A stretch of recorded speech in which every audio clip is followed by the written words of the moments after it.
makakapanayan po natin ngayong umaga ang founder at CEO ng Strat-Based Institute, Professor Dindo Manhid. Good morning, Prof.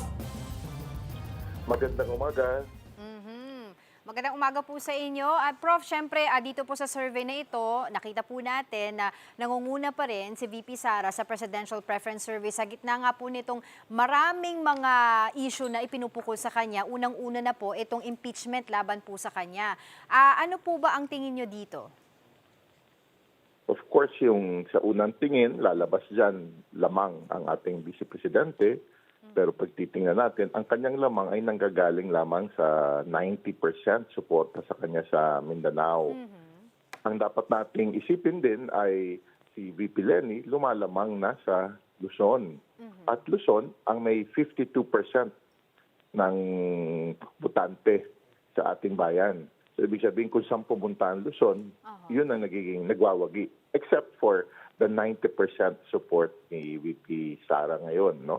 So ito ay masasabi nating mahigpit dahil kahit pa paano, hindi pa napag-uusapan masyado ang mga kaso na inilantad ng House of Representatives kay VP Sara at ito ay mapag-uusapan lalo pagdating ng impeachment sa Senado. So mag-iba ang numero at magkaroon ng ibang paningin ng ating mga kababayan. But ang pinapakita nito ay si VP Sara, in-announce niya na ang kanyang pagkakandidatura pero hindi pumalo, hindi lumamang. Steady, pero si VP Leni naman ay unti-unting umaangat laban sa kanya.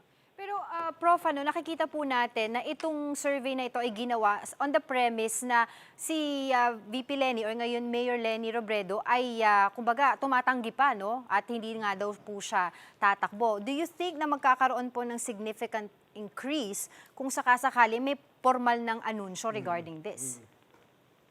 Yan ay malaking posibilidad pero maaring hindi pa mangyari yan kasi nga wala naman yata siyang planong tumakbo. Naisip lang namin na dahil nabanggit nung nakaraang quarter si Raffy Tulfo naman, di ba? May isang survey ang pulse. So naisip namin magdagdag naman ng isa pang pangalan para makita kung sino ba ang mga posibleng kalaban ni Vice President Sara. So sa pagtakbo ni Mayor Leni Robredo, lalo-lalo na kung yung mga grupo niya na ngayon ay natawag natin mga mayor of good governance, ay sumuporta sa kanya, it might build a momentum. No? Pero hindi natin inaasahan ng mga announcement kasi malayo pa talaga election. Right. Kaya lang namin ito pinatakbo ng Mayo para maisip natin 2 years, exactly 2 years from the week ng survey ay yun ang ating pagpasya kung sino ang ating magiging Pangulo sa 2028. Prof. Dindo, ito in addition to what Angela was asking nga po, no, na kapag sabi nga ni Mayor Leni, di ba, na hindi daw siya tatakbo, focus siya sa pagka-alkalde. Pero ito, nakita nga natin, bagamat 10 points ang kalamangan ni VP Sara dito kay kay dating VP and ngayon Mayor Leni Robredo. Pero lumalakas sa NCR, sa Luzon. So, yung mga numero ni dating VP at Mayor Leni ngayon, na tumataas yung kanyang mga numero at di pa nga siya nag-a-announce officially kung sakaling magbago ang kanyang isipan. Pero nakikita nyo bang posible na tumaas din yun nga, na kung makadikit o kung makalamang at ano pa ang dapat gawin para malamangan sa numero? Kung di man si dati VP Leni, iba po na kandidato. Ang lakas ng puwersa ni current Vice President Sara ay yung 90%. May isipin yung 9 out of 10% sa Mindanao ay boboto sa kanya. In a hypothetical, diba? Ina-emphasize namin ang surveys, hypothetical, until pumasok tayo na October 2027 when they officially file their candidacy.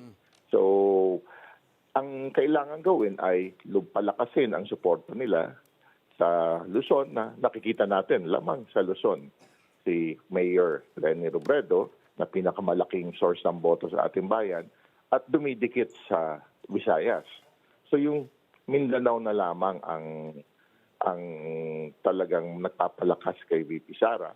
So kung ikaw ay tatakbo na hindi na hypothetical, laban na talaga, importanteng bubuhos ng puwersa sa Mindanao, palakasin ang presence kasi maaring manalo sa Mindanao si VP Sara pero kung ibaba mo yung 90 to 70%, parang statistical tayo na sila ngayon. Oo. Ni Mayor Leni. Well, sa Visayas naman po, no, after Mindanao, halos tabla po sina VP Sara at Mayor Lenny dito, according po dun sa survey na yon. Ano pong ibig sabihin nito? Ituturing po ba natin itong isang pangunahing battleground sa 2028? Ang ating battlegrounds talaga ay nasa, sinasabi ko minsan, 30 provinces. Meron tayong malaking mga probinsya na 30 provinces at kalat. No? Karamihan yan ay nasa Luzon. Yung 30 na yan, idagdag mo sa boto ng National Capital Region ay 72% already. Yan ang battleground. No? So hindi lang yung pananaw palagi, ay malakas sa Mindanao, mananalo na yan. Ang pagkapanalo talaga ay paano mo palalakasin ang puwersa mo, lalo-lalo na sa Luzon. Kasi nga walang nananalo sa ating bayan na Pangulo kundi mo makukuha ang Luzon. Prof, sa ano naman po, tungo tayo sa shift tayo konti sa VP survey, no? Kasi sa resulta Yes, nga oo. ng survey para sa VP, maituturing ba natin, Senator Erwin Tulfo, matunog na pangalan bilang isa sa pinakamalakas sa pangalan sa vice presidential race? Natibay yung pangalang Tulfo, no? Lalo kay Erwin, tatalunin niya si Senator Robin Padilla.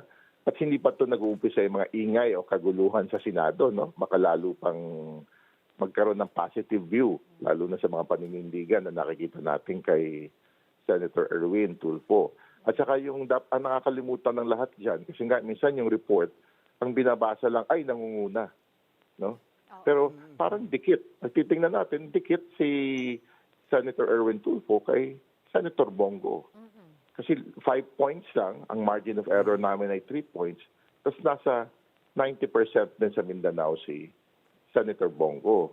So kung bumaba lang ang suporta ng Mindanao kay Senator Bongo, lamang din si Senator Tulfo. So malakas na pangalan ngayon sa pagka-vice presidente. Si Senator Erwin Tulfo. Pero ano po yung nakikita nating strength ni Senator Bongo over Senator Erwin Tulfo? Kahit po medyo hindi naman po ganun kataas yung kanilang lamang sa isa't isa. Yung puwersa pa rin ng Mindanao, doon sila kumukuha ng malakas na suporta. Again, these are hypothetical, di ba? Right. Ibig sabihin, pag ang eleksyon ay nangyari noong unang linggo ng Mayo, yun ang pananaw. Pero iba pagkampanya na eh. Tapos mag-iiba rin ito, lalo na madami mga pangyayari. Diba? Daming ganap dito sa Senado natin. Hindi natin alam. Kasi mataas ang pagtitiwala, no? May isang survey kami na isa sa pinakamataas ang pagtitiwala among senators ay kay Erwin Tulfo. Kung magpapanatili yung tiwala ng taong bayan sa kanya, baka lalong lumakas ang puwersa niya, man-neutralize yung kay Senator Bongo na nakatali ang suporta, nakatali ang popularidad sa tatak ng mga Duterte. Prof, ito na po kasi sabi mo nga, ang daming nangyayari. Paano makaka-apekto itong mga issue sa nangyayari ngayon sa Senado sa mga numerong ito kina Senator Erwin Tulfo, Senator Bongo at si Senator Robin Padilla na allegedly tinulungan nga daw makatakas si Senator Bato de la Rosa ng Senado? Titingnan ng taong bayan yan kung ano man ang pananaw nila. Kaya nga I always say, yung perception, yung pananaw nila ay realidad sa utak ng taong bayan. So ngayon, madaming kaguluhan. So kanya-kanyang batikos at batuhan, di ba, ng minsan para fake news. Sinugod ba ang Senado? Lumalabas hindi. Di ba? Itinakas ba si Senator Bato? Lumalabas parang totoo, tinakas. No?